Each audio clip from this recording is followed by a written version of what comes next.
Hi friends, Raghavi ಕಿಚನ್ಗೆ ಸ್ವಾಗತ. ನಾನಿವತ್ತು ಬಟಾಣಿ ಗ್ರೇವಿಯನ್ನ ಮಾಡ್ತಾ ಇದ್ದೇನೆ. ಅದಕ್ಕೆ 2 ಟೊಮೆಟೊ, 1 ನೀರುಳ್ಳಿ ಮತ್ತೆ 1 ಉಂಡೆ ಬೆಳ್ಳುಳ್ಳಿ, ಆದ ನಂತರ ಬೇಯಿಸಿಕೊಂಡಿರುವಂತಹ ಬಟಾಣಿ, ಆದ ನಂತರ ಇಲ್ಲಿ ಅಚ್ಚ ಖಾರದ ಪುಡಿ ಮತ್ತೆ 1 ಪಲಾವ್ ಎಲೆ, ಆದ ನಂತರ ಸೋಂಪು ಕಾಳು, ಆದ ನಂತರ ಜೀರಿಗೆ.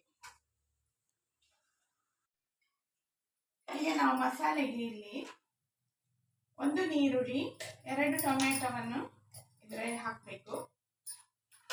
ಆದ ನಂತರ ಇಲ್ಲಿ 1 ಉಂಡೆ ಬೆಳ್ಳುಳ್ಳಿ, ಇದು ಸಹ ಹೀಗೆ ಮಸಾಲಕ್ಕೆ. ಆದ ನಂತರ ಇಲ್ಲಿ ನಾವು ಬೇಯಿಸಿಕೊಂಡಿರುವಂತಹ ಬಟಾಣಿಯನ್ನ 2 ಸ್ಪೂನ್ ಬಟಾಣಿಯನ್ನ ಈ ತರ ಹಾಕಬೇಕು. ಈಗ ಒಂದು ಬಾಣಲೆಗೆ 3 ಸ್ಪೂನ್ ಕೊಕೊನಟ್ ಆಯಿಲ್ ಅನ್ನು ಹಾಕೋಬೇಕು. ಆದ ನಂತರ ನಾವು ಆಗಲೇ ಹೇಳಿರುವಂತಹ ಸೋಂಪು ಕಾಳು, ಆದ ನಂತರ ಸ್ವಲ್ಪ ಜೀರಿಗೆ, 1 ಪಲಾವ್ ಎಲೆ,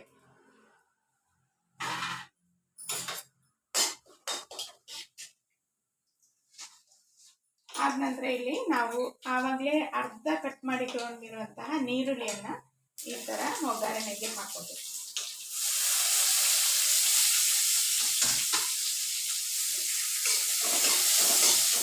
ಈ ತರ ಸ್ವಲ್ಪ ಫ್ರೈ ಆದ ನಂತರ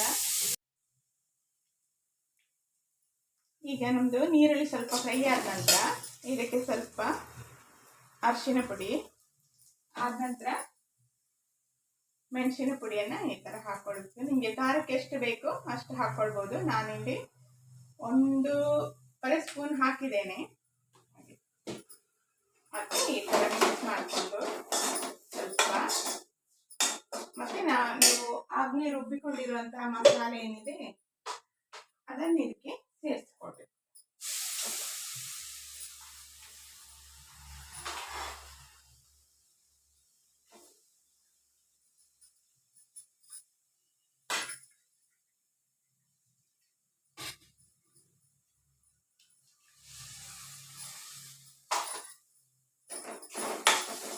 ಈ ತರ ಮಿಕ್ಸ್ ಮಾಡಿಕೊಂಡು ಚೆನ್ನಾಗಿ ಮಸಾಲೆ ಕುದಿಸಿ.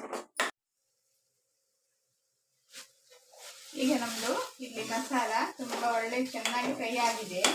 ಇದಕ್ಕೆ ಈಗ ನಾವು ಈ ಬಟಾಣಿಯನ್ನ ಸೇರಿಸ್ಕೋಬೇಕು. ಬಟಾಣಿ ಸೇರಿಸ್ಕೊಂಡು ಇವಾಗ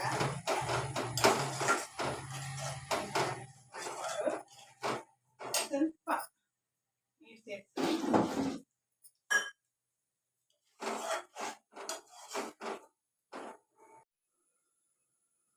ಈಗ ನಮ್ದು ಬಟಾಣಿ ಗ್ರೇವಿ ರೆಡಿ ಆಗಿದೆ. ಅದಕ್ಕೆ ಮೇಲಿಂದ ನಾವು ಕೊತ್ತಂಬರಿ ಸೊಪ್ಪನ್ನ ಈ ತರ ಹಾಕೋಬೇಕು. ನಮ್ದು ಬಟಾಣಿ ಗ್ರೇವಿ ರೆಡಿ, ತುಂಬಾ ಚೆನ್ನಾಗಿ ಬಂದಿದೆ. ಇದನ್ನ ನಾವು ಪೂರಿ ಜೊತೆಗೆ ತಿನ್ಬಹುದು ಅಥವಾ ಚಪಾತಿ ಜೊತೆಗೆ ಮತ್ತೆ ಗೀ ರೈಸ್ ಜೊತೆಗೆ ಸಹ ಇದನ್ನ ತಗೋಬಹುದು. ಈ ವಿಡಿಯೋ ನಿಮ್ಗೆ ಇಷ್ಟ ಆದ್ರೆ ನಮ್ಮ ಚಾನೆಲ್ಗೊಂದು ಲೈಕ್ ಕೊಡಿ, ಶೇರ್ ಮಾಡಿ, ಹಾಗೆ ಸಬ್ಸ್ಕ್ರೈಬ್ ಮಾಡಿ. ಓಕೆ, ಬಾಯ್.